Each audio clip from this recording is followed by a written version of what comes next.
Tess Matthews finally lands the design project of her dreams, only to discover its lead investor is Hunter Voss, the man whose cruel words once broke her spirit. Has he truly changed, or is history doomed to repeat itself? Before we get into the story, comment below where in the world you are watching from today.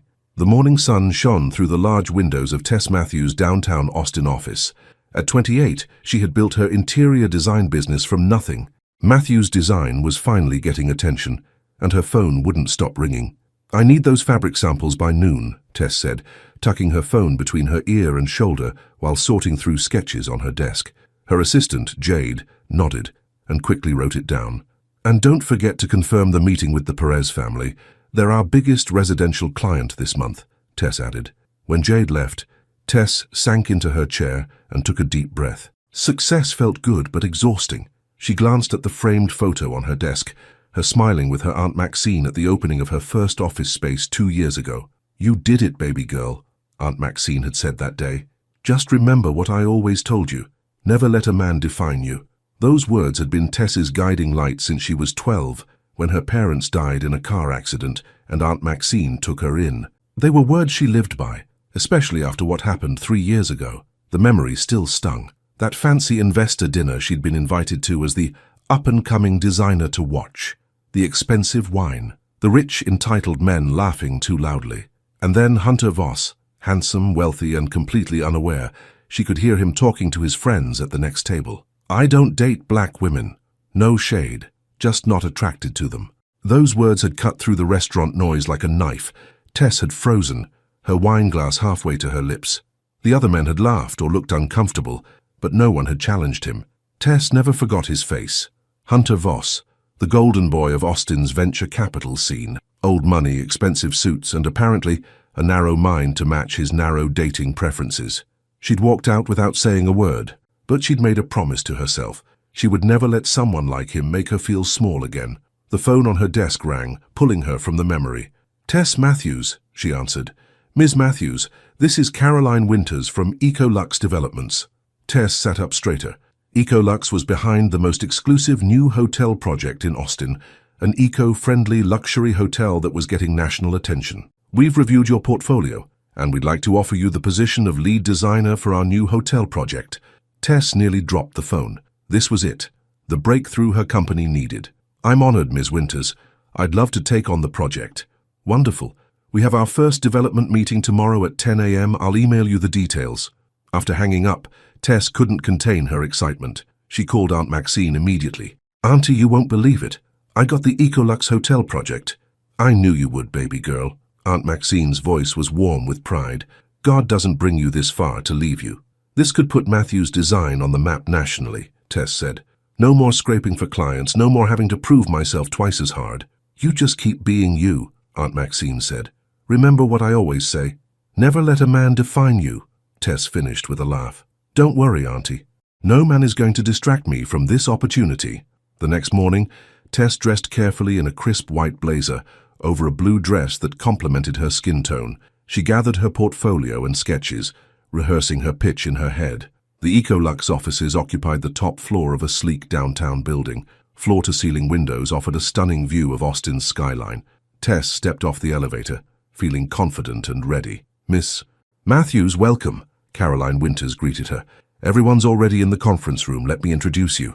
The large conference room buzzed with conversation. Men and women in expensive suits clustered around a long table strewn with blueprints and documents. "Everyone, this is Tess Matthews, our lead designer for the project," Caroline announced. Tess smiled as she scanned the faces around the table. Her smile froze when her eyes landed on a familiar face at the far end, Hunter Voss. He looked exactly as she remembered him. Perfectly styled dark hair, sharp jawline, tailored suit. But now his eyes were wide with recognition and something else. Surprise. Discomfort. "You," Tess said flatly before she could stop herself. The room went quiet. Hunter's face shifted from surprise to an unreadable expression. "Me," he answered, trying not to stare too long. Caroline looked between them, confused. "Do you two know each other?" Tess recovered quickly, her professional mask sliding back into place. "We've crossed paths before. Hunter is one of our principal investors," Caroline explained. "He's been instrumental in getting this project off the ground." Tess nodded, her mind racing. Of all the projects in Austin, she had to land the one backed by Hunter Voss. "Don't worry," she said to Hunter with a dry smile. "You won't have to date me. Just pay me." A few people chuckled awkwardly, not understanding the reference. Hunter's face flushed. "Miss Matthews comes highly recommended," he said, his voice controlled. "I'm looking forward to seeing her vision for the project." The meeting began, and Tess forced herself to focus. This was her chance, and she wasn't going to let Hunter Voss ruin it. She presented her initial concepts with confidence, avoiding looking directly at him. "I envision spaces that honor both luxury and sustainability," she explained. "Natural materials, local artisans, and designs that tell the story of Texas without the cliches." "I love it," Caroline said when Tess finished. "This is exactly the fresh perspective we need." Others around the table nodded in agreement. Hunter remained silent, his eyes never leaving Tess. After the meeting, Tess gathered her materials quickly, hoping to escape without another encounter. No such luck. "Ms. Matthews," Hunter's voice came from behind her. "Could I have a word?" Tess turned slowly, her face neutral. "Mr. Voss, I wanted to say your presentation was excellent," he said stiffly. "Your reputation is well deserved." "Thank you," Tess replied. "If that's all about what you said earlier," he continued, lowering his voice. "I understand why you said it. I remember that night." Tess's eyes flashed. "Do you? That's interesting. Most people don't remember their casual racism." Hunter flinched. "I didn't think anyone heard." "That doesn't make it better," Tess cut him off. "Look, Mr. Voss, I'm here to do a job I'm very good at. Let's keep this professional." Before he could respond, Tess walked away, her head high. Her heart pounded in her chest, but she wouldn't let him see how much that memory still bothered her. Back at her office, Jade noticed her mood immediately. "What happened? Did the meeting go badly?" Tess shook her head. "The meeting went fine. But guess who's one of the principal investors?" "Who?" "Hunter Voss." Jade's eyes widened. "The guy from that dinner. The one who said, 'That's the one,'" Tess confirmed. "What are you going to do? Back out?" Tess looked up sharply. "Absolutely not. This is too important for my business. I'm not letting him chase me away from the biggest opportunity of my career." "That's my girl," Jade said with a smile. That evening, Tess drove to Aunt Maxine's house for their weekly dinner. The small but well-kept home in East Austin was Tess's sanctuary. The smell of Aunt Maxine's famous jambalaya greeted her as she walked in. "There's my superstar!" Aunt Maxine hugged her tightly. At 65, she was still full of energy, her grey-streaked hair styled in neat braids. Over dinner, Tess told her about the meeting and Hunter. Of all the men in Austin, she sighed, why did it have to be him? Aunt Maxine's eyes narrowed. "That's the fool who said he doesn't date black women?" "The very same. And now he has to work with the most talented black woman in Austin." Aunt Maxine laughed. "God has a sense of humor." "It's not funny, Auntie. He makes me so angry." "Good. Use that energy in your work. Show him exactly what he's missing." Aunt Maxine's expression turned serious. "But be careful, baby girl. A man can learn. But make sure he ain't just learning you to feel better about himself. Trust me, dating Hunter Voss is the last thing on my mind." But that night, as Tess drove home, Hunter's face kept appearing in her thoughts. The way he looked at her during the meeting, not with the dismissiveness of 3 years ago, but with something like admiration, maybe even regret. No, she told herself firmly. This was strictly business. She wouldn't let Hunter Voss into her head, or her heart. The next few weeks were a whirlwind of meetings, site visits, and design work. Despite her initial reservations, Tess had to admit that the Ecolux team respected her vision. Even Hunter kept his distance, speaking to her only when necessary about budget concerns or timelines, until the day of the site visit. Tess arrived at the hotel construction site, clipboard in hand, ready to take measurements and get a feel for the space. She didn't expect to find Hunter there alone, studying the blueprints. "Mr. Voss," she said, surprised, "I didn't know you'd be here." Hunter looked up. "Ms. Matthews, I wanted to see the space for myself before our next meeting." They stood awkwardly for a moment, before Tess moved past him to examine the partially constructed lobby. "I'm thinking of opening up this wall," she said, more to herself than to him. "Bring in more natural light." "That would mean restructuring the support beams," Hunter pointed out, moving closer. "Yes, but it would be worth it. The morning sun would create a natural welcome for guests." To her surprise, Hunter nodded. "I like it. It fits with your concept of bringing the outside in." Tess glanced at him, suspicious of the compliment. "You've been paying attention to my design concept?" "Of course," he said simply. "It's impressive." They spent the next hour walking through the site, discussing possibilities. Despite herself, Tess found the conversation flowing easily. Hunter was knowledgeable about architecture and seemed genuinely interested in her ideas. "You know," he said as they prepared to leave, "I've been wanting to apologize for a while now." Tess stiffened. "There's no need." "There is," Hunter insisted. "What I said that night was ignorant and wrong. I can't take it back, but I want you to know I'm not that person anymore." Tess studied his face, looking for signs of insincerity. "People don't change their preferences overnight, Mr. Voss. It's been 3 years," he said quietly, "and seeing you again, working with you. It's made me realize how narrow-minded I was." "So now you're attracted to black women?" Tess asked sharply. Hunter's face flushed. "I'm attracted to you," he admitted. "But I understand that doesn't erase what I said." Tess was speechless. This was not how she expected the conversation to go. "I should go," she said finally, gathering her things. "We have a deadline to meet." As she walked to her car, Tess's mind was in turmoil. Hunter's admission had caught her off guard. Was he being sincere, or was this some sort of game to ease his guilty conscience? She called Jade from the car. "You won't believe what just happened." After hearing the story, Jade whistled. "Sounds like someone's had a change of heart. Or he's just saying what he thinks I want to hear," Tess countered. "Maybe," Jade said. "But maybe he really has changed. People can, you know." "I don't trust it," Tess said firmly. "And anyway, I'm not going to risk this project over some man's redemption arc." But that night, Tess couldn't sleep.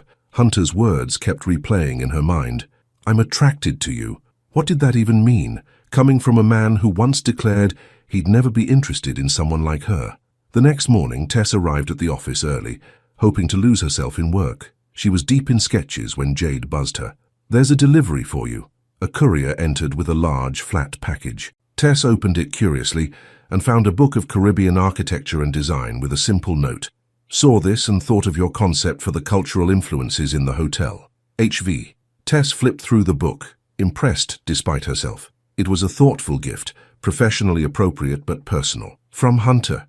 Jade asked, peering over her shoulder. "Yes," Tess admitted, "and it's actually useful for the project."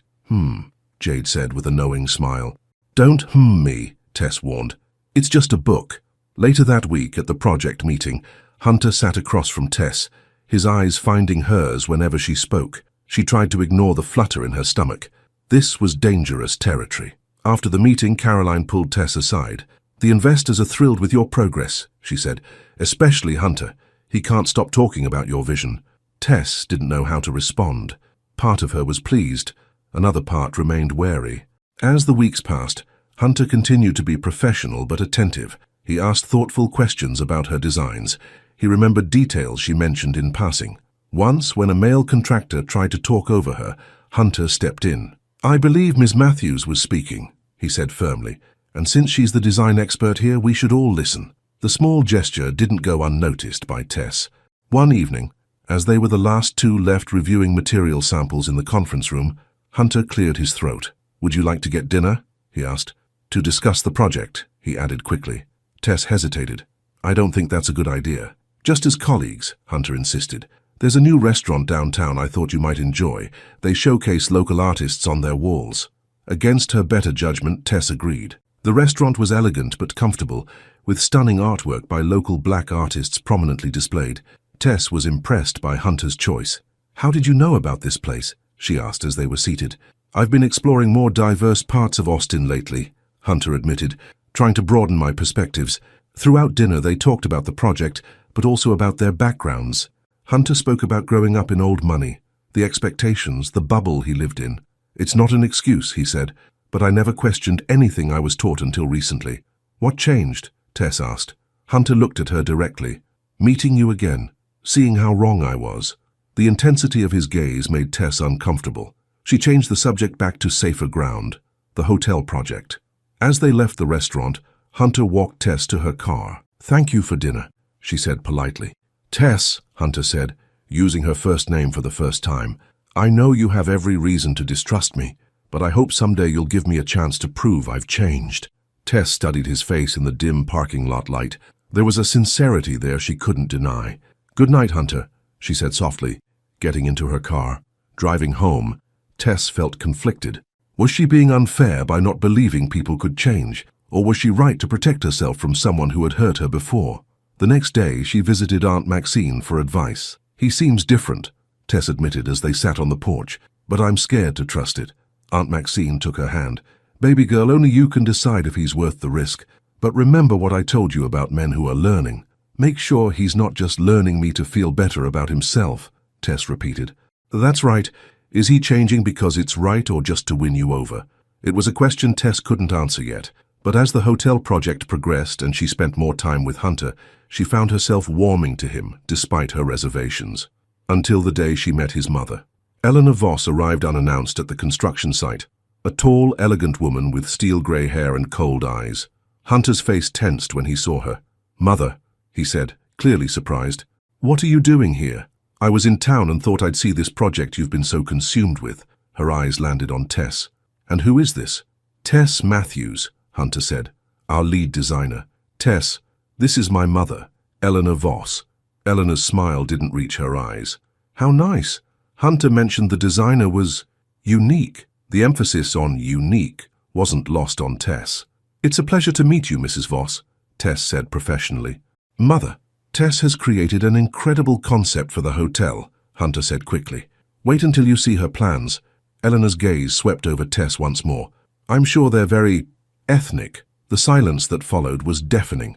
Tess felt her cheeks burn but kept her composure. "Actually, Mrs. Voss," she said calmly, "my designs blend contemporary luxury with subtle cultural influences.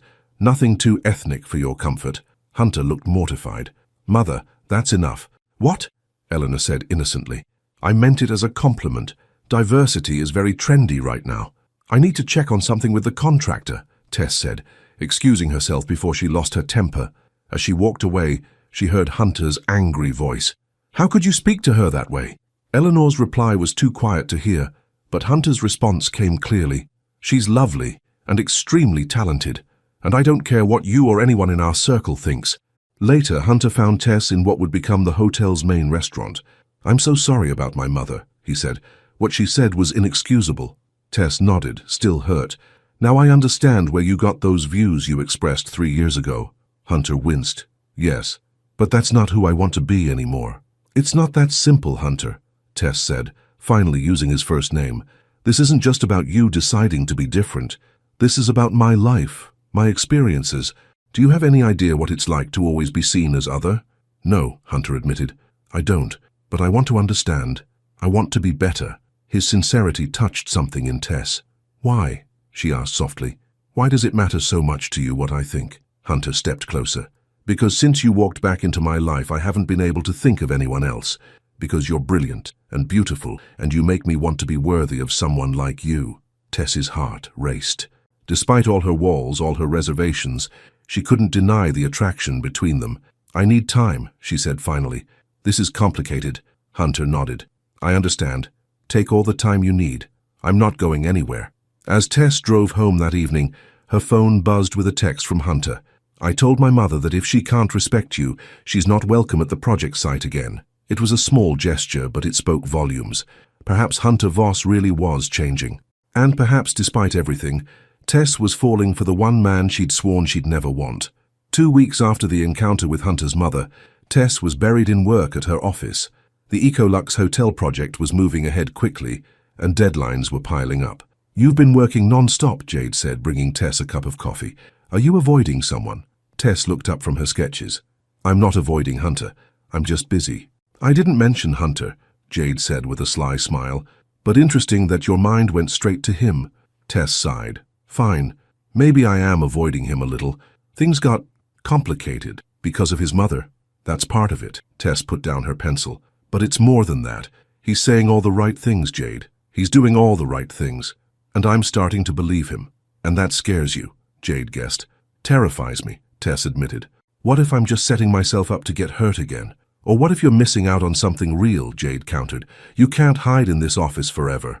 As if on cue, Tess's phone buzzed with a text from Hunter. "Site meeting at 3 p.m. Important changes to discuss. Please be there." Tess texted back a simple, "I'll be there," and tried to ignore the flutter in her stomach. At the construction site, Tess found Hunter waiting alone, looking more casual than usual in jeans and a button-down shirt with rolled-up sleeves. "Where is everyone?" she asked, looking around. Hunter looked slightly guilty. There's no meeting. I just needed to talk to you alone. Tess crossed her arms. So you lied. I prefer strategic omission, Hunter said with a small smile. You've been avoiding me, Tess. I've been busy, she insisted. Too busy to return my calls? To respond to my emails with more than one-word answers? Tess sighed. Fine. I've been keeping my distance. After what happened with your mother, I meant what I said, Hunter interrupted. I told her she's not welcome here if she can't respect you. And how did that go over? Hunter's expression darkened. Not well. She reminded me that the Voss family has a certain image to maintain, that certain matches would complicate things. Matches? Tess repeated, raising an eyebrow. Her word, not mine, Hunter said quickly. I told her that her outdated views weren't my problem. Tess studied him, surprised. That must have been a difficult conversation. It was worth it, Hunter said simply. But that's not why I asked you here. I want to show you something. He led her to what would become the hotel's main suite. The space was still under construction, but Hunter had set up a table with design boards. What's this? Tess asked. I've been thinking about your concept for this room, Hunter explained. You mentioned wanting to incorporate Caribbean influences to honor your heritage. He showed her samples of handcrafted tiles from Haiti, textiles from Jamaica, and artwork from local black artists. I reached out to some artisans, Hunter continued. These are just ideas, of course. You're the designer. Tess was touched by the gesture. You did all this research? Hunter nodded. I wanted to understand your vision better, to show you I'm listening. Thank you, Tess said softly. This is thoughtful. They stood close, the air between them charged with unspoken feelings. Hunter took a tentative step closer.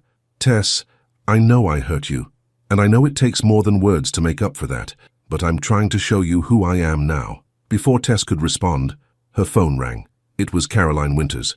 Tess, we have a problem. The budget committee is meeting now and they're talking about cutting your design budget by 30%. What? Tess exclaimed. That would completely compromise the project. I know. Can you come now? Hunter should be there too. He's with me, Tess said.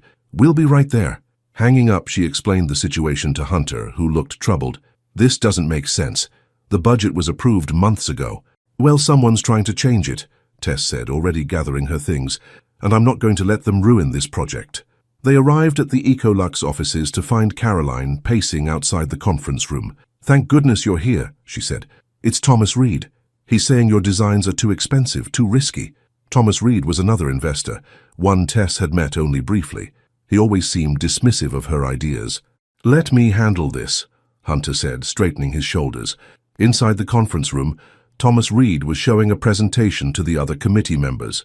As you can see, he was saying, Matthew's designs, while creative, require materials that exceed our budget constraints. I propose we scale back to a more conventional approach. Conventional, Tess said loudly as she entered. You mean boring? Reed turned, surprise flashing across his face. Ms. Matthews, this is a closed meeting. About my designs, Tess countered. I think that gives me the right to be here. Hunter stepped forward. What's going on, Thomas? The budget was approved. That was before we saw the full cost breakdowns, Reed said smoothly.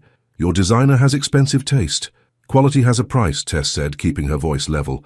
But I've stayed within the budget we agreed upon. The numbers say otherwise, Reed insisted, pointing to his presentation. Tess moved closer to see the screen and frowned. These aren't my numbers. Someone's inflated the costs. Hunter looked at the figures, his expression darkening. Thomas, where did you get these figures? Reed shifted uncomfortably. From the purchasing department. That's not possible, Caroline interjected. I oversee all purchasing reports, and these aren't the numbers we have. The room fell silent, as everyone realized what was happening. Reed was deliberately trying to sabotage Tess's designs. I think, Hunter said coldly, we need to see the actual numbers. Caroline, could you bring up the official budget report? When Caroline displayed the correct figures, it was clear that Tess's designs were well within budget. The other committee members looked at Reed with disappointment. It seems there's been a misunderstanding, one of them said diplomatically. No, Hunter said firmly. There's been a deliberate attempt to undermine our lead designer, and I want to know why. Reed's face flushed. The hotel is supposed to be our flagship property. We need a design that appeals to our target demographic. And what demographic is that? Tess asked, though she already knew the answer. Reed glanced around uncomfortably. Our typical high-end clientele. You mean white and wealthy, Tess said bluntly. The room went quiet again. Hunter broke the silence. Thomas, the entire concept of Ecolux is to create something different, something inclusive but still luxurious. Ms. Matthews' designs do exactly that. It's a risk, Reed insisted. One I'm willing to take, Hunter said. And since my family holds the majority investment, I think that settles it. After a tense vote, the budget was reapproved without cuts. Reed left the room without looking at Tess or Hunter. In the hallway afterward, Tess turned to Hunter. Thank you for standing up for me in there. I didn't do it just for you, Hunter said. I did it because your designs are the best thing about this project. Reed was being short-sighted and prejudiced. Tess nodded, appreciating his honesty. It happens more often than you'd think. I'm starting to see that, Hunter admitted. And I'm sorry. Their eyes met, and something shifted between them. For the first time, Tess felt like Hunter truly understood. Let me make it up to you, Hunter said suddenly. Dinner tonight, a real dinner, not a work meeting. Tess hesitated, then nodded. Okay, but this time, I choose the place. That evening, Tess took Hunter to a small family-owned restaurant in East Austin, far from the upscale places he usually frequented. My aunt and I have been coming here for years, Tess explained as they were seated. Best soul food in town. The restaurant was warm and welcoming, with photos of local families on the walls. The owners greeted Tess by name. Tess Matthews.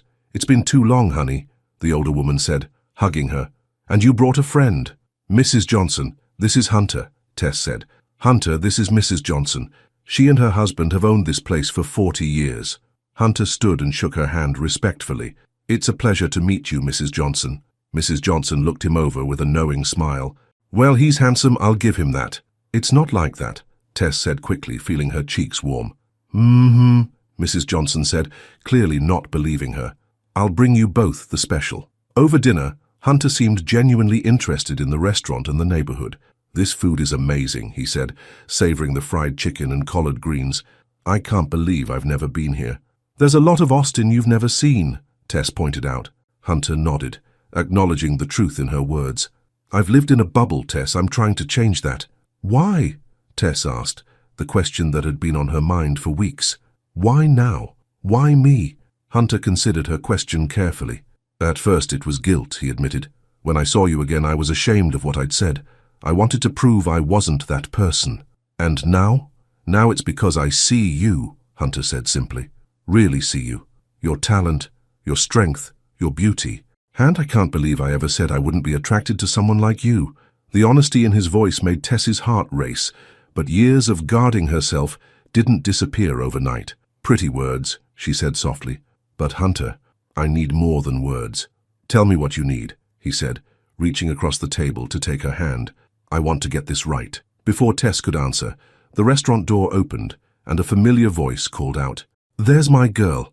Aunt Maxine walked in, then stopped short when she saw Hunter. Oh, I didn't know you had company. Tess stood quickly. Auntie, what are you doing here? Mrs. Johnson called and said you were here, Aunt Maxine explained, her eyes fixed on Hunter. Thought I'd surprise you. Tess suspected Mrs. Johnson had mentioned more than just her presence. Aunt Maxine, this is Hunter Voss. Hunter, my aunt, Maxine Williams. Hunter stood and extended his hand. It's an honor to meet you, Miss Williams. Tess speaks very highly of you. Aunt Maxine's handshake was brief. Voss, she repeated. You're the one who said you don't date black women. Hunter's face flushed, but he didn't deny it. I am, and it was ignorant and wrong of me. Aunt Maxine said, studying him. At least you admit it. Most folks just pretend they never said the ugly things they did. I'm trying to be better, Hunter said simply. Trying is good, Aunt Maxine agreed, but don't expect a medal for basic decency. I don't, Hunter assured her. Aunt Maxine looked at Tess. You okay, baby girl? I'm fine, Auntie, Tess said, both embarrassed and touched by her aunt's protective instinct. Good. Then I'll leave you two to your dinner. She turned to go, then looked back at Hunter. You hurt her. You'll answer to me. Understood? Yes, ma'am, Hunter said respectfully. After Aunt Maxine left, Tess buried her face in her hands. I'm so sorry about that. Don't be, Hunter said. She loves you. She's right to be protective. She's the only real family I have, Tess explained. After my parents died, she raised me like I was her own. She did an amazing job, Hunter said softly. The rest of dinner passed pleasantly. with Hunter asking more about Tess's childhood and her journey to becoming a designer. For the first time, Tess felt herself truly relaxing around him. As they left the restaurant, Hunter walked Tess to her car. The night air was warm, and stars dotted the clear Texas sky. "Thank you for tonight," Hunter said, "for showing me a part of your world." "Thank you for wanting to see it," Tess replied. They stood close, the attraction between them undeniable. Hunter leaned in slowly, giving Tess time to pull away if she wanted. Instead, she closed the distance between them.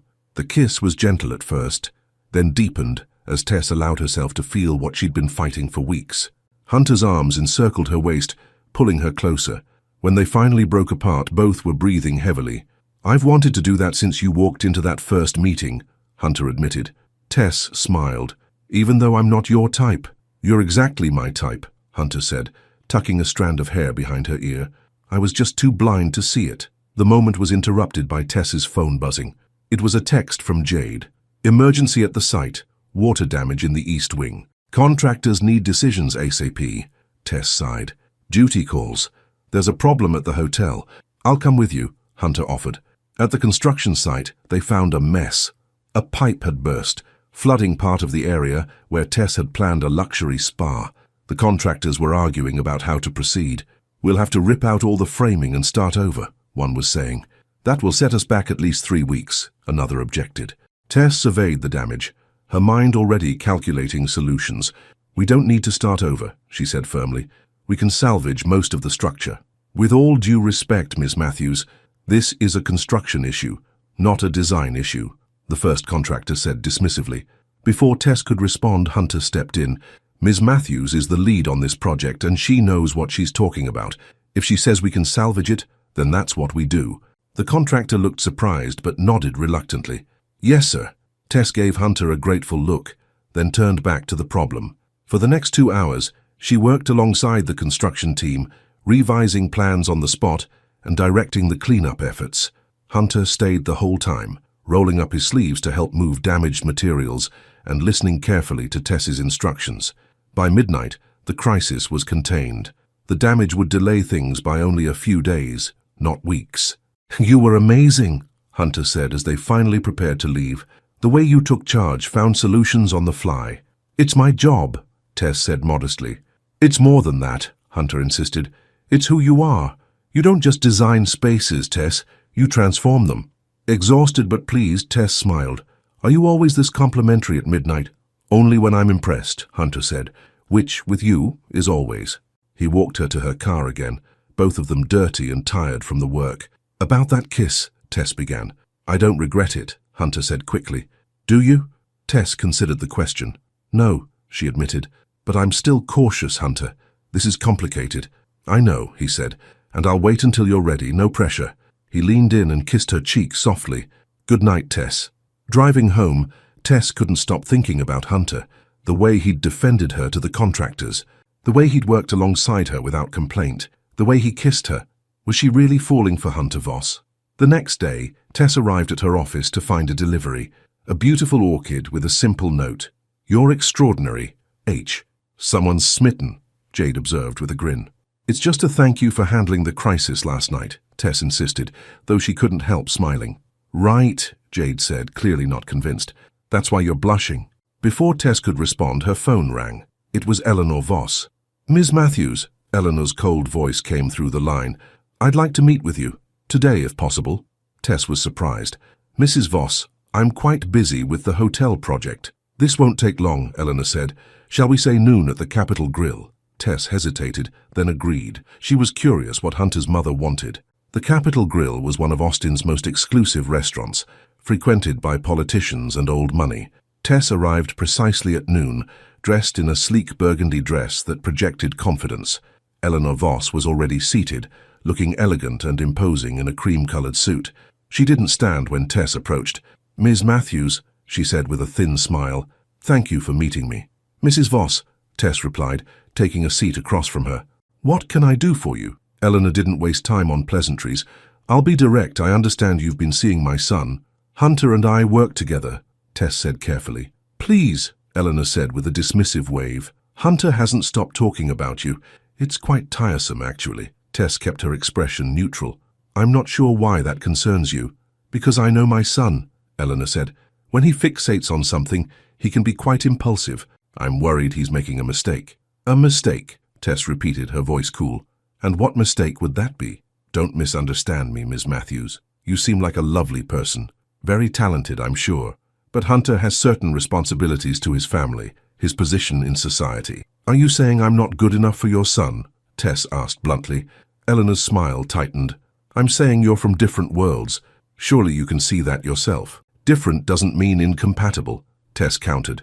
No, but it often means difficult, Eleanor said. Hunter has always been idealistic. He doesn't understand the realities of the world we live in. And what reality is that, Mrs. Voss? That people talk, Eleanor said simply. That certain choices have consequences. Tess felt anger rising, but kept her composure. I see. And have you shared these concerns with Hunter? I've tried, Eleanor admitted, but he's being stubborn. That's why I wanted to speak with you directly. To what end? Tess asked. Are you hoping I'll walk away from him to spare him these consequences? Eleanor leaned forward. I'm hoping you'll be practical. Hunter is offering you a wonderful professional opportunity with this hotel. Don't jeopardize that by getting personally involved with him. Are you threatening my position on the project? Tess asked, her voice dangerously calm. Not at all, Eleanor said. I'm simply suggesting that mixing business and pleasure rarely ends well, for anyone. She reached into her purse and pulled out a small velvet box. Hunter's father gave me this when we got engaged, she said, opening it to reveal a stunning diamond bracelet. It's worth quite a bit. I'd like you to have it. Tess stared at the bracelet, then at Eleanor. Are you trying to buy me off? I'm offering you compensation for your discretion, Eleanor said smoothly. A woman in your position could surely use such a valuable asset. A woman in my position, Tess repeated, standing up. Mrs. Voss, I'm a successful business owner who's earned everything I have. I don't need your money or your jewelry. Don't be foolish, Eleanor said sharply. Everyone has a price. Not me, Tess said firmly, and certainly not for something as precious as my self-respect. She turned to leave, then paused. One more thing, Mrs. Voss. If you're so concerned about Hunter's reputation, perhaps you should focus on your own behavior. Because this, she gestured at the bracelet, this is shameful. Tess walked out with her head high, but her hands were shaking. She hadn't told Eleanor the whole truth, that she and Hunter had shared only one kiss, that they weren't really seeing each other in any formal sense, but the encounter had clarified something for Tess. She did have feelings for Hunter, strong ones, and his mother's disapproval only made her more determined not to be scared away. She was about to call Hunter when her phone rang. It was Caroline Winters. Tess, I need you at the office right away, she said, sounding stressed. The board wants to review the entire design concept. Thomas Reed has convinced some of the other investors that we need to go in a different direction. What? Tess exclaimed. But we're already under construction. I know. That's why we need to fight this. Hunter's already here trying to talk sense into them. I'm on my way, Tess said, anger fueling her determination. At the Ecolux offices, Tess found a tense scene. Hunter was in heated discussion with Thomas Reed and several other board members. The market research doesn't support such a radical departure from our usual aesthetic, Reed was saying. What market research? Hunter demanded. We commissioned this concept precisely because we wanted something different. Tess entered the room confidently. Gentlemen, she said, drawing all eyes to her, I understand there are concerns about my design concept. Reed looked pleased, clearly expecting her to be intimidated. Ms. Matthews, we appreciate your work, but the board feels we need a more traditional approach. Traditional, Tess repeated. You keep using that word. What exactly do you mean by it? Reed faltered slightly. Just that our clientele expects a certain level of familiarity. You mean whiteness, Tess said directly. You're afraid my designs, with their multicultural influences, won't appeal to your wealthy white clients. The room went silent. Some board members looked uncomfortable, others angry. That's a serious accusation, one said stiffly. It's not an accusation, Tess replied. It's an observation, and it's short-sighted. She moved to the large screen at the front of the room and pulled up her presentation. The luxury market is changing, she said firmly. Today's wealthy travelers don't want generic luxury. They want authentic experiences, cultural depth, stories they can connect with. She clicked through images of her designs, explaining the thoughtful way she'd incorporated elements from diverse cultures while maintaining high-end appeal. This isn't just aesthetic, she continued. It's business. Hotels that offer unique cultural experiences command higher room rates and have higher occupancy than those with traditional designs. Hunter watched her with undisguised admiration as she systematically dismantled Reed's arguments with facts, figures, and compelling visuals. Most importantly, Tess concluded, this design is already underway. Changing course now would cost millions and delay opening by months, if not years. Is that what you want? The board members looked at each other, clearly reconsidering. Hunter seized the moment. I propose we take a vote, he said. All in favor of continuing with Ms. Matthews' original concept? Almost every hand went up. Reed's face darkened with anger. This is a mistake, he muttered. No, Hunter said firmly. The mistake would be letting prejudice cloud our business judgment. After the meeting, Tess felt drained but victorious. Hunter approached her with a broad smile. That was incredible, he said. You just saved the project. We saved it, Tess corrected him. Thank you for standing by me. Hunter's expression grew serious. Always. Listen, I wanted to talk to you about... I met with your mother today, Tess interrupted. Hunter's face fell. What? When? At lunch. She invited me to the Capitol Grill for a chat. I didn't know, Hunter said, looking troubled. What did she want? To warn me away from you, Tess said simply. She seems to think I'm not good enough for her son. Hunter's expression darkened. I'm so sorry, Tess. What did she say exactly? She tried to buy me off, Tess admitted. Offered me a diamond bracelet to stay away from you. She what? Hunter's voice rose in anger. I can't believe she would... It's okay, Tess said, touching his arm. I declined her generous offer. Hunter ran a hand through his hair in frustration. It's not okay. I'm going to talk to her. This has to stop. Hunter, wait, Tess said. Before you go, there's something I need to say. He looked at her, his anger giving way to concern. What is it? Your mother asked me if we were seeing each other, Tess said carefully, and I realized I didn't know how to answer that question. Hunter moved closer, taking her hands in his. What do you want the answer to be? Tess took a deep breath. After weeks of fighting her feelings, of doubting Hunter's sincerity, she had finally made up her mind. I want to give this a chance, she said softly. Us, I mean. But I need to know you're in this for the right reasons, not out of guilt, not to prove something to yourself or others. Tess, Hunter said, his voice gentle, when I said those words 3 years ago, I was speaking from ignorance and prejudice. Meeting you again has changed everything. Not because you're black, but because you're you, brilliant, strong, principled. He cupped her face in his hands. I'm falling in love with you, Tess Matthews. And yes, I have a lot to learn, but I want to learn it with you, not for you. Tess felt tears prick her eyes. Hunter Voss, if you're playing with me... I've never been more serious about anything in my life, he promised. This time, it was Tess who initiated the kiss, wrapping her arms around Hunter's neck and pulling him close. They were still embracing when the door opened and Caroline walked in. Oh, she exclaimed, quickly backing away. I'm sorry, I didn't realize... It's fine, Caroline, Tess said, stepping back from Hunter, but keeping hold of his hand. Did you need something? Caroline smiled knowingly. It can wait. Seems like you two have things to discuss. After she left, Hunter grinned. Well, that cat's out of the bag. Are you okay with that? Tess asked seriously. People will talk. Let them, Hunter said firmly. I don't care what anyone thinks except you. As they left the office together, Hunter paused. There's something I need to do first. Will you come with me? Where? Tess asked. To see my mother, Hunter said grimly. This ends today. At the Voss family mansion, Eleanor was surprised to see them arrive together. Hunter, darling, she said, ignoring Tess. This is unexpected. Mother, Hunter said coldly. We need to talk about your lunch with Tess today. Eleanor's smile faltered slightly. I was simply getting to know your colleague better. By offering her money to stay away from me, Hunter demanded. I did no such thing, Eleanor said dismissively. Ms. Matthews misunderstood. Don't lie to me, Hunter said, his voice dangerously quiet. You offered her Dad's bracelet. Eleanor's face hardened. I was trying to protect you. From what? Hunter asked. From someone who makes me happy? From someone who challenges me to be better? You don't understand how the world works, Eleanor insisted. People in our circle. I don't care about our circle, Hunter interrupted. And if they have a problem with who I choose to love, then they're not people I want in my life anyway. Eleanor looked shocked. Love? Hunter? You barely know this woman. I know enough, Hunter said firmly. And I know that your behavior today crossed a line that can't be uncrossed. He took Tess's hand. Tess is important to me. If you can't accept that, if you can't treat her with respect, then we have nothing more to say to each other. Eleanor's face paled. You would choose her over your family? I'm choosing to be happy, Hunter corrected her. I'm choosing to be with someone who sees me for who I am, not what I represent. He turned to Tess. Ready to go? Tess nodded but then stepped toward Eleanor. Mrs. Voss, I understand you're protective of your son, but he's a grown man, capable of making his own choices. I hope someday you can respect that.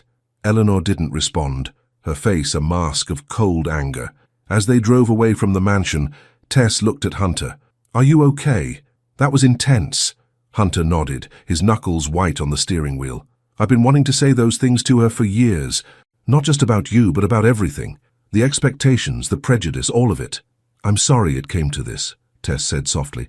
Don't be, Hunter replied, reaching for her hand. Some things are worth fighting for. That evening, they had dinner at Tess's apartment, talking late into the night about their childhoods, their dreams, their fears.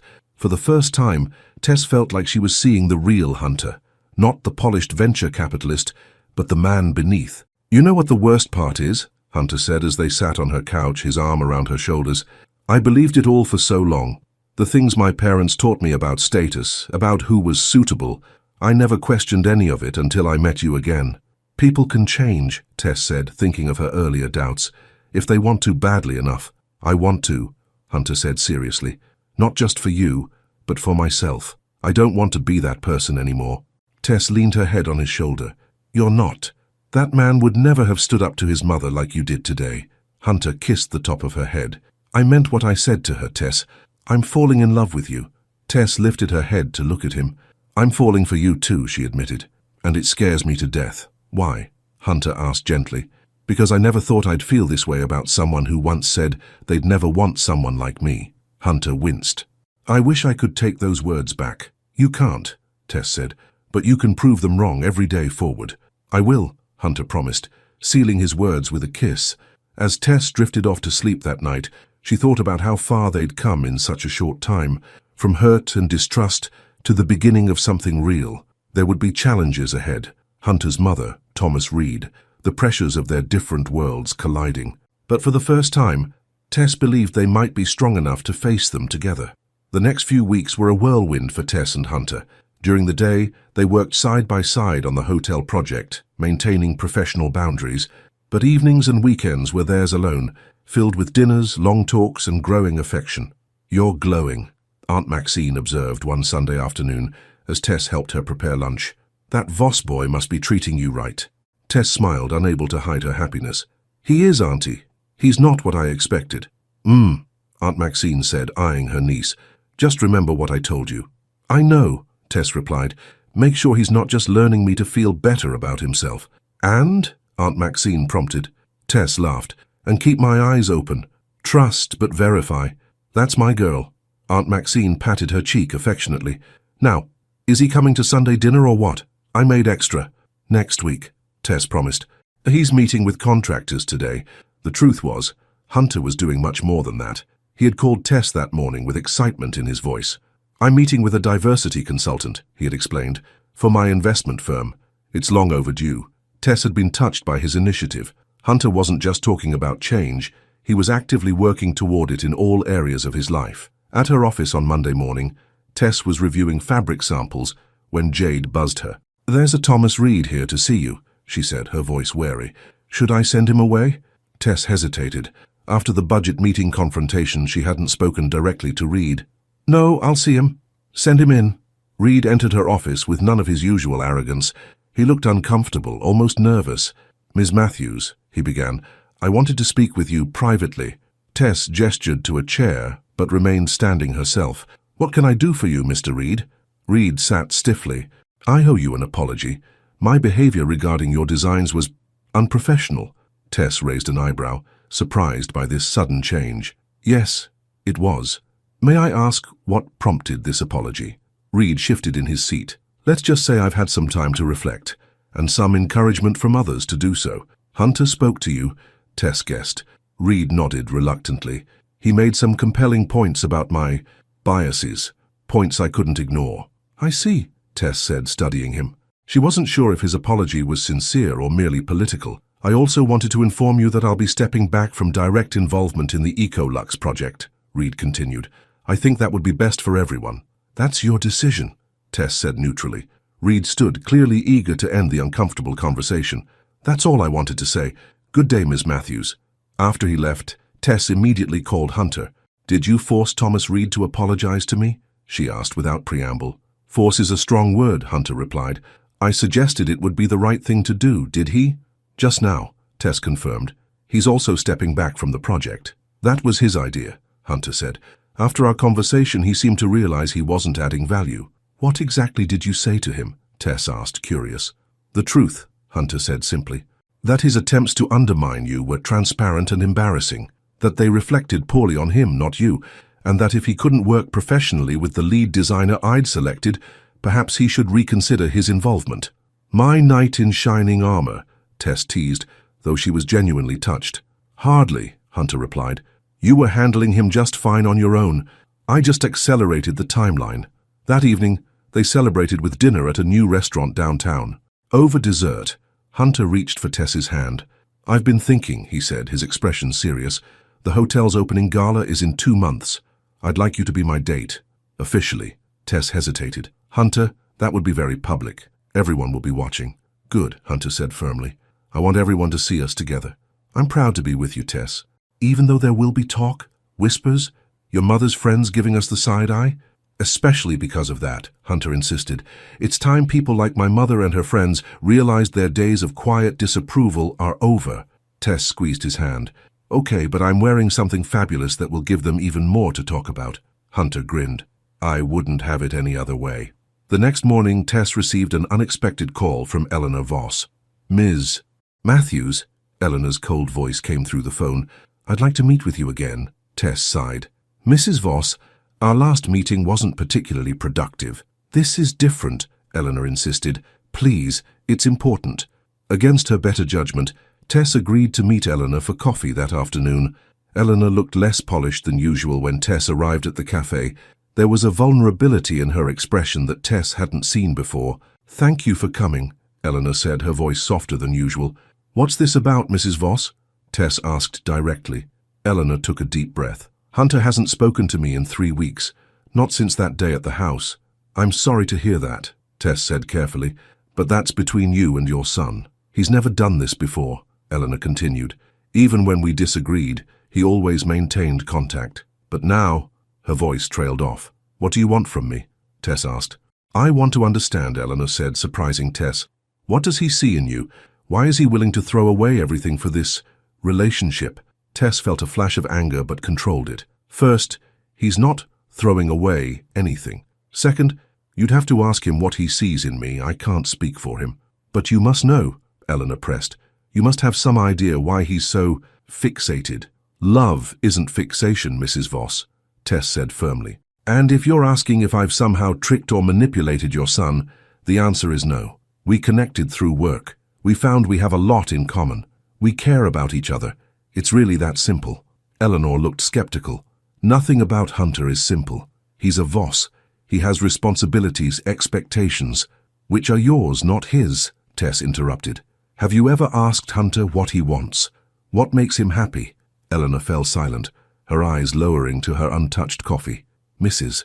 Voss, Tess said more gently, I didn't come into Hunter's life to take him away from his family, but I won't apologize for caring about him or for him caring about me. My husband would be so disappointed, Eleanor murmured, almost to herself. Because I'm black? Tess asked bluntly. Eleanor looked up, startled by Tess's directness. It's not that simple. It never is, Tess agreed. But that's the root of it, isn't it? You're not concerned about Hunter's happiness. You're concerned about appearances. You don't understand our world, Eleanor said defensively. I understand it better than you think, Tess countered. I've had to navigate spaces like yours my entire career. The difference is I don't believe those spaces should stay exclusive and unwelcoming.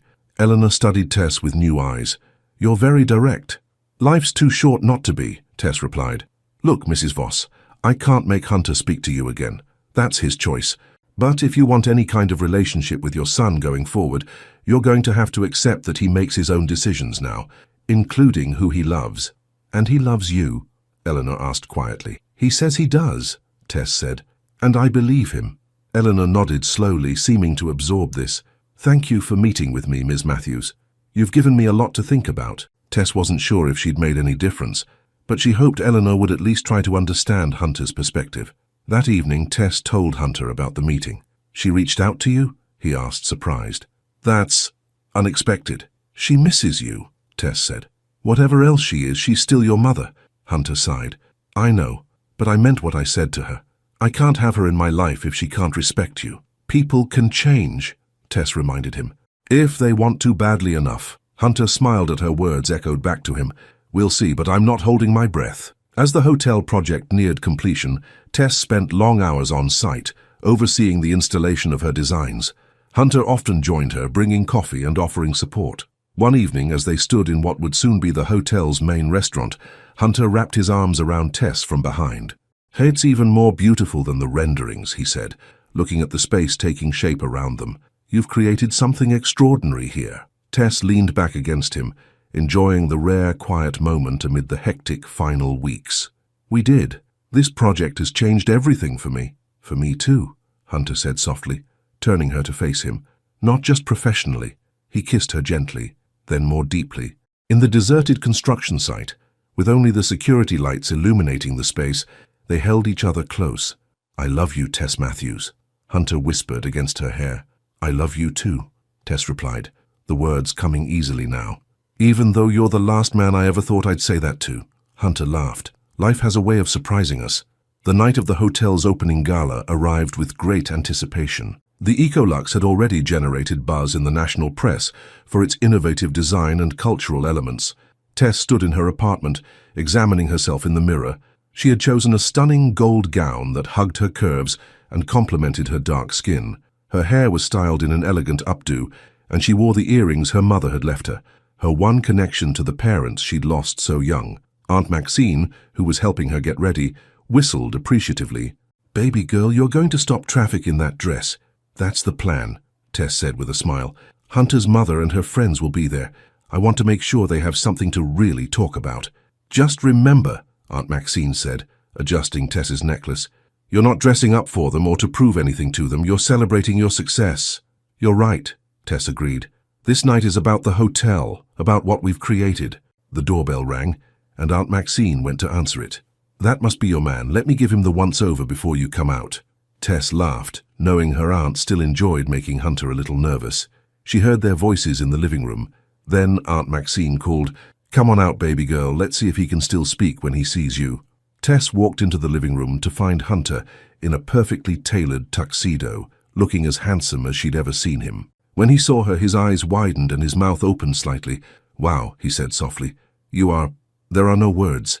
That's what I thought, Aunt Maxine said with satisfaction. Boy's speechless. Hunter recovered enough to approach Tess and take her hands. You look absolutely stunning. You clean up pretty well yourself, Tess replied with a smile. Now you two listen, Aunt Maxine said seriously. Tonight is important. People will be watching. Some of them won't like seeing you together. Don't you give them the satisfaction of seeing you bothered by it. We won't, Hunter promised, his eyes never leaving Tess. Good. Now go show them what class really looks like. The hotel was transformed for the gala. Soft lighting highlighted Tess's designs, and flowers adorned every surface. Press photographers lined the entrance, capturing images of Austin's elite as they arrived. When Hunter and Tess stepped out of the car together, there was a noticeable pause in the conversations nearby. Then the cameras began flashing rapidly. Ready? Hunter asked, offering his arm. Ready, Tess confirmed, slipping her hand through his elbow. They walked the red carpet with confidence, stopping for photos as requested. Hunter kept his hand at the small of her back, a gesture of both support and pride. Inside, the ballroom was filled with investors, city officials, and social elites. Caroline Winters approached them immediately. Tess, you look magnificent, she exclaimed. And the hotel. It's beyond our expectations. The press is raving already. Thank you, Tess said. It was a team effort. A successful one, Hunter added.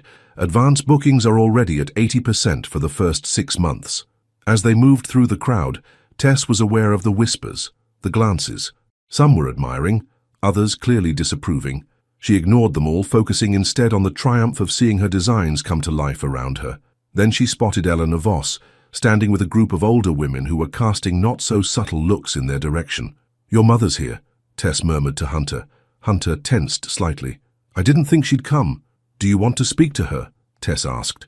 Before Hunter could answer, Caroline approached again. "Hunter, the mayor would like a word. And Tess, there's a reporter from Architectural Digest who's dying to interview you." They were separated for the next hour, each pulled in different directions by people eager to speak with them. Tess was in the middle of explaining her design philosophy to the reporter when she noticed a commotion near the bar. Thomas Reed, who appeared to have had too much to drink, was talking loudly to a group of men. "Course it looks good," he was saying, "but we all know why Voss hired her, trying to prove how woke he is after that comment he made." Tess froze, the reporter's next question fading into background noise.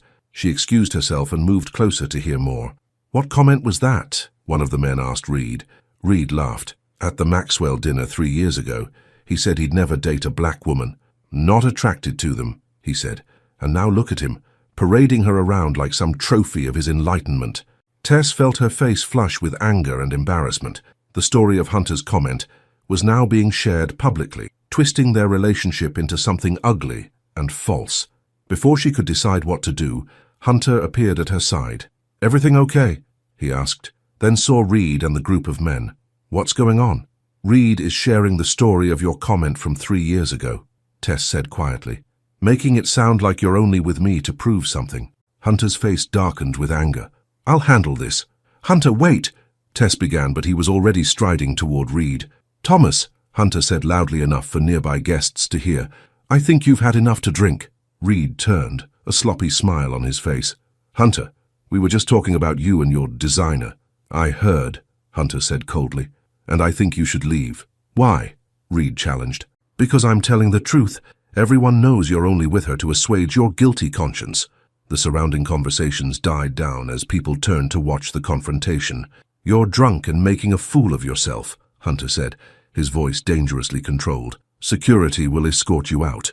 "You didn't deny it," Reed pressed, clearly enjoying the scene he was creating. "Did your girlfriend know what you really thought about black women before she fell for your act?" Before Hunter could respond, Tess stepped forward. All eyes turned to her. "Mr. Reed," she said clearly, "I'm well aware of what Hunter said 3 years ago. I was there, I heard every word." A murmur went through the crowd. Reed looked surprised, then smug. "Well then, you know I'm right." "What I know," Tess continued, her voice steady, "is that people can change when they confront their biases, when they take responsibility for their words and actions." She moved to stand beside Hunter, taking his hand. "Hunter was wrong 3 years ago. He's admitted that. He's worked to understand why he believed what he did and to change those beliefs, not just with words, but with actions." She looked directly at Reed. "That's more than I can say for some people who hide their prejudice behind fake concern and too much whiskey." Several people in the crowd chuckled. Reed's face flushed with embarrassment. "Security," Hunter called, and 2 men in suits appeared immediately. "Mr. Reed needs assistance finding his way out." As Reed was led away, protesting weakly, a voice cut through the remaining tension. "Well said, Ms. Matthews." Eleanor Voss stepped forward, surprising everyone. She looked elegant as always, but there was something different in her expression as she addressed Tess. "It takes courage to stand up for what you believe in," she continued, "and to stand by those you care about." Hunter stared at his mother in disbelief. "Mother?" Eleanor turned to her son. "Hunter, I owe you an apology, and Ms. Matthews as well. My behavior has been inexcusable." The crowd around them began to disperse, giving the family some privacy, while still watching with interest from a distance. "What changed?" Hunter asked suspiciously. "I've been doing some reflecting," Eleanor admitted, "and some listening to perspectives I've previously ignored." She glanced at Tess.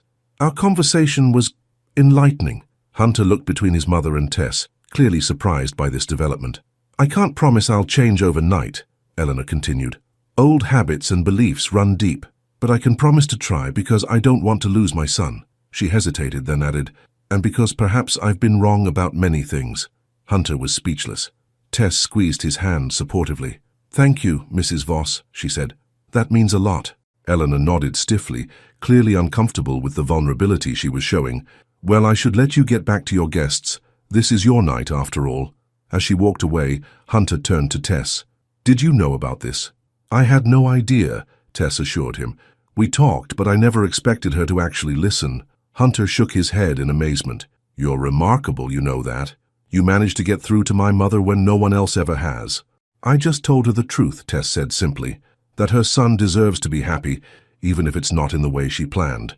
The rest of the evening passed in a blur of congratulations and compliments. The hotel was declared a stunning success, with particular praise for Tess's innovative designs. Near the end of the night, Hunter led Tess out to the hotel's rooftop garden, a peaceful oasis above the city lights. They were alone, the sounds of the gala fading below them. "What a night," Tess sighed, leaning against the railing. "From public confrontations to family reconciliations. Never a dull moment with us," Hunter agreed, standing close beside her. "But there's one more thing I wanted to do tonight." He turned to face her, taking both her hands in his. "Tess Matthews, when you walked into that first meeting, I knew my life was about to change. I just didn't realize how much." Tess smiled. "Hunter Voss, are you getting sentimental on me?" "Very," he admitted with a grin. "But I mean every word. You've made me see the world differently. You've made me see myself differently." He reached into his pocket and pulled out a small velvet box. Tess's eyes widened. "Hunter, it's not what you think," he said quickly. "Or rather, not yet. It's too soon for that. But I wanted to give you something to mark tonight, to mark us." He opened the box to reveal a beautiful pendant, a gold sun with a small diamond at its center. "It reminded me of you," Hunter explained. "Bright, radiant, the center of my universe now." Tears pricked at Tess's eyes. "It's beautiful." Hunter fastened the necklace around her neck, his fingers brushing her skin. "One day when the time is right, I'll have a different box for you. But for now, this is my promise to keep learning, keep growing, keep loving you." Tess touched the pendant, then pulled Hunter close for a kiss. "I never thought I'd say this, but I'm glad you said those words 3 years ago." Hunter looked confused. "You're glad I said something horrible?" "I'm glad you said something that you've worked so hard to disprove," Tess clarified, "because it shows how far you've come, how far we've come together." Below them, the city of Austin sparkled with lights.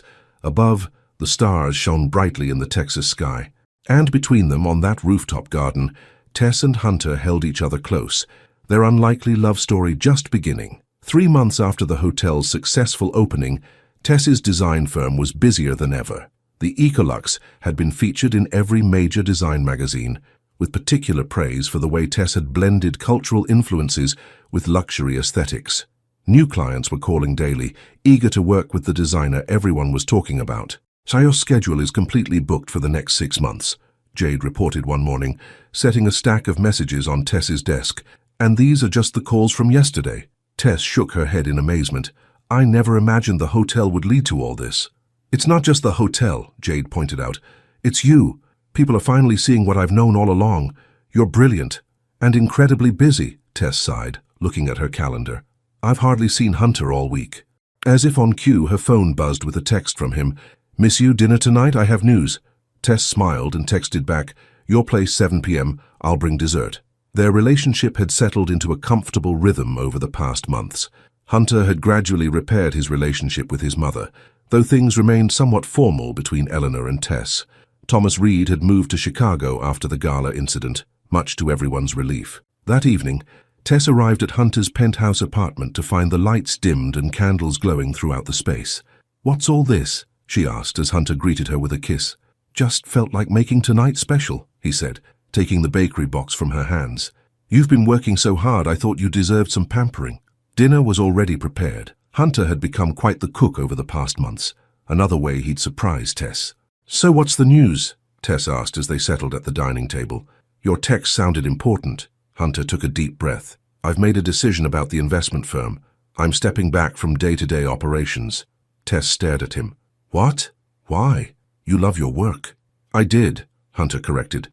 "But lately I've been thinking about what I really want to do with my life, the kind of impact I want to make." "And?" Tess prompted, curious where this was going. "And I've decided to start a new foundation," Hunter explained, his eyes bright with excitement. "The Voss Foundation for Arts and Cultural Education will fund arts programs in underserved communities, provide scholarships for minority designers and artists, that sort of thing." Tess was touched. "Hunter, that's wonderful, but what brought this on?" "You did," he said simply. Working with you on the hotel, seeing how you incorporated cultural elements into your designs, it made me realize how important representation is in the arts. How many talented people never get the chance to develop their gifts because they don't have access or resources. He reached across the table for her hand. I want to change that. I want to use my privilege for something meaningful. Tess squeezed his hand, fighting back tears. I'm so proud of you. This is incredible. There's more, Hunter continued. I want you to be part of it. Not just as my girlfriend, but professionally. We need someone with an eye for talent. Someone who understands both the creative and business sides. You want me to work with you? Tess asked, surprised. As a partner, Hunter clarified. Equal say in everything. Of course, you'd still run your design firm. This would be separate. Tess considered the idea. Working professionally with Hunter would be a new challenge, but an exciting one. I'd love to, she said finally, but on one condition. Name it. We include Aunt Maxine on the board, Tess said. She taught art in public schools for 30 years. She knows firsthand what these communities need. Hunter grinned. Done. I was hoping you'd suggest that. She already intimidates me. Might as well make it official. After dinner, they moved to the couch, talking excitedly about plans for the foundation. Hunter had clearly put a lot of thought into it, researching similar organizations and identifying gaps they could fill. You know, Tess said as she curled against him, when I first saw you again at that meeting, I never would have imagined we'd end up here. Planning a foundation together, Hunter asked, stroking her hair. Being happy together, Tess corrected. Trusting each other. I was so determined to hate you, Hunter laughed. You had every right to. I'm still amazed you gave me a second chance. You earned it, Tess said. Not with grand gestures, but with consistent actions. The way you stood up for me with Reed. The way you confronted your mother. The way you listened when I talked about my experiences. Hunter kissed her forehead. I still have a lot to learn. We both do, Tess assured him. That's what makes this work. We're learning together. The next day, Tess met Aunt Maxine for lunch to tell her about the foundation and her role on the board. Well, well, Aunt Maxine said with a knowing smile. Looks like that Voss boy is putting his money where his mouth is. He's changed so much, Auntie, Tess said. Or maybe he's just becoming who he was always meant to be, once he got out from under all those expectations. Aunt Maxine nodded. People can surprise you. But tell me this, is he learning you to feel better about himself? Tess considered the question that had been her aunt's warning from the beginning. No, she said confidently. He's learning with me, and for himself. This foundation wasn't my idea. It came from his own realization about what matters to him. Good, Aunt Maxine said firmly, because charity work to impress a woman doesn't last. But a man who finds his own purpose, that's something real. That weekend, Hunter had arranged a dinner at his parents' house. A rare occurrence that made Tess nervous. Are you sure this is a good idea? She asked as they drove to the Voss mansion. Your mother and I have reached a kind of truce, but a whole evening together. It'll be fine, Hunter assured her. She's really trying, Tess, and there's something I want to tell everyone together. The Voss mansion was as imposing as Tess remembered, but this time Eleanor greeted them at the door herself, instead of sending staff. Hunter, Tess, she said, her smile tight but genuine. Thank you for coming. Dinner was formal but not uncomfortable. Eleanor asked appropriate questions about Tess's work and seemed genuinely interested in her answers. Hunter's father, William, was quieter but polite. After dessert, Hunter cleared his throat. Mom, Dad, I wanted to tell you about a new project I'm starting. He explained about the foundation, his passion evident in every word. Tess watched Eleanor's face carefully, expecting disapproval or at least reservation. Instead, she saw something unexpected. Pride. That sounds wonderful, son, William said when Hunter finished. Very worthwhile. Indeed, Eleanor agreed, though I'm curious what prompted this change of direction. Hunter glanced at Tess, smiling. Let's just say I've been re-evaluating what really matters. Money and status aren't enough anymore. I want to make a difference. Well, Eleanor said, surprising everyone, I think it's an excellent idea. In fact, I might be able to help. You? Hunter asked, clearly shocked. Eleanor looked slightly offended. Is it so hard to believe I might support arts education? I was on the symphony board for 15 years, Hunter. I know, but you assumed I wouldn't approve of the multicultural focus, Eleanor finished for him. Perhaps I've been doing some re-evaluating of my own. She turned to Tess. Ms. Matthews, Tess, our conversation a few months ago made me think about things I'd never questioned before, about privilege, about opportunity. I've been educating myself. Tess was speechless. Hunter looked equally stunned. I have connections at several arts organizations that might be valuable partners for your foundation, Eleanor continued. If you're interested. We'd appreciate that, Tess said, finding her voice. Thank you, Mrs. Voss. Eleanor, please, Hunter's mother said with a small smile. I think it's time we moved past formalities, don't you? Later, as they prepared to leave, Eleanor took Tess aside while Hunter spoke with his father. I want you to know, she said quietly, that I was wrong about you about many things. Thank you for saying that, Tess replied. Hunter has changed since he met you, Eleanor continued. For the better. He has purpose, conviction, things I always hoped he'd find. She hesitated, then added, I'm sorry for how I treated you, for what I said, for what I offered you that day. I appreciate that, Tess said sincerely, and I'm glad we can move forward. Eleanor nodded. So am I. In the car driving home, Hunter was still processing the evening. I can't believe my mother offered to help with the foundation, and she asked you to call her Eleanor. Tess laughed. People can change, Hunter, even Eleanor Voss. Apparently, Hunter agreed, shaking his head in amazement. You know what this means? What? We need to start planning this foundation for real. My mother doesn't make empty offers. She'll be calling with those contacts by Monday morning. Then we better get to work, Tess said, excited by the challenge ahead. Over the next few weeks, Hunter and Tess balanced their regular jobs with laying the groundwork for the foundation. They secured office space, drafted mission statements, and began reaching out to potential partners. Aunt Maxine was enthusiastically involved, offering practical insights from her years in education. One evening, as they worked late in the foundation's new office space, Hunter watched Tess reviewing grant applications with admiration. You know, he said, we make a good team. Tess looked up with a smile. We do. Who would have thought? I did, Hunter said, suddenly serious. From the moment you walked back into my life, I knew we were meant to be together. I just had to prove I deserved you. Hunter, wait, he said, coming around the desk to stand before her. There's something I need to say.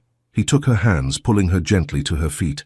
Tess Matthews, loving you has made me a better man, not because you fixed me or changed me, but because you made me want to fix myself, to be worthy of you. Tess felt tears forming in her eyes. You are worthy. I hope so, Hunter said softly, because I can't imagine my life without you now.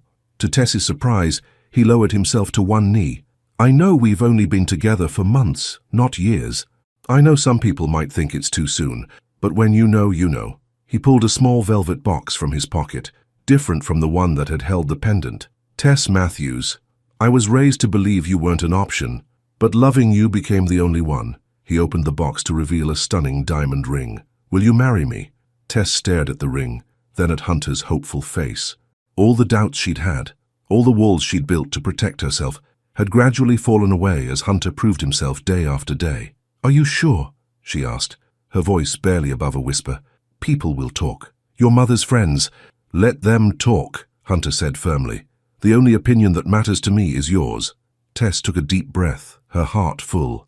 Then yes, I'll marry you. Hunter slipped the ring onto her finger, then rose to kiss her. They held each other close, both aware of the journey they'd taken to reach this moment. We should call Aunt Maxine, Tess said when they finally broke apart. She'll want to be the first to know. Hunter laughed. She already knows. I asked for her blessing last week. You did? Tess was touched by the gesture. Of course, she's your family. Hunter hesitated. What did she say when you told her about my comment that night, when she first found out who I was? She said what she always says, Tess replied. A man can learn, but make sure he ain't just learning you to feel better about himself. Wise woman, Hunter said. I hope I've proven it was never about that. You have, Tess assured him. Every day. They announced their engagement at a small gathering at Aunt Maxine's house the following weekend. Jade squealed with delight. Caroline Winters offered heartfelt congratulations. Even Eleanor and William Voss attended, bringing an expensive bottle of champagne. To new beginnings, Eleanor toasted, looking directly at Tess with genuine warmth. Later, as the party continued inside, Tess and Hunter stepped out onto Aunt Maxine's porch for a moment alone. Happy? Hunter asked, wrapping his arms around her. More than I ever thought possible, Tess admitted. Especially with you. Hunter chuckled. The one you said you'd never want. And now the only one I'll ever need, Tess replied, leaning up to kiss him. 6 months later, They were married in a beautiful ceremony that blended traditions from both their backgrounds. Aunt Maxine stood beside Tess as her matron of honor. Eleanor, to everyone's surprise, had helped with many of the arrangements, even suggesting they incorporate some of Tess's Caribbean heritage into the celebration. The foundation was flourishing, already funding programs in schools across Texas. Tess's design firm had expanded, with a new focus on creating spaces that celebrated diversity and cultural heritage. Hunter divided his time between his remaining investment responsibilities and the foundation work that had become his passion. On their wedding night, as they danced alone on the rooftop garden of the Ecolux, the place where their journey had really begun, Hunter held Tess close. "I was thinking about what I said that night," he murmured against her hair, "about not dating black women." Tess stiffened slightly. "Hunter, that's in the past." "I know," he said quickly, "but I was thinking about how wrong I was, not just morally, but practically. I almost missed out on the best thing that ever happened to me because of ignorance and prejudice." Tess relaxed in his arms. "But you learned. You changed." "Because of you," Hunter said. "For yourself," Tess corrected him gently. "I just happened to be the catalyst." Hunter spun her in a slow circle, the city lights twinkling below them. "Do you remember what I said to you that night up here, after the gala? That one day, when the time was right, you'd have a different box for me," Tess recalled with a smile. "And now here we are," Hunter marveled. "Married, starting a foundation together, changing the world in our own small way. Not bad for the girl you said you'd never want," Tess teased. Hunter stopped dancing to look into her eyes. "You're sure you can handle all this?" he asked, echoing the playful question from their fictional future in the premise. Tess grinned, remembering her line. "I can't, but I'm willing to spend the rest of my life learning how." And she kissed him, under the stars, on the rooftop where their story had come full circle. From hurt and rejection to understanding and love. From words that wounded to actions that healed. Because in the end she had chosen to believe in change, in growth, in him, and most importantly, in them, together.